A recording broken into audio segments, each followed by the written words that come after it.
本地可有愛貓之人呢設立咗貓咪步行導賞團，團友呢可以步行參觀滿地可社區，同時就認識社區之中嘅各種貓，吸引咗唔少人去參加。胡曉琳講下。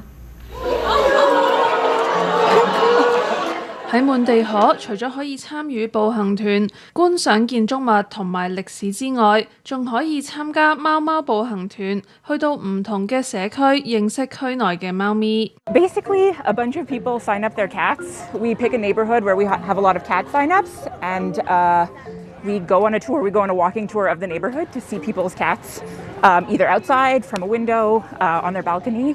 佢表示自己嘅靈感嚟自多倫多嘅類似活動，認為係一項非常適合滿地可嘅夏季活動，亦可以藉此為當地嘅貓咪救援組織籌款。I feed all of the cats that are in the foster homes. I pay for all their medical care.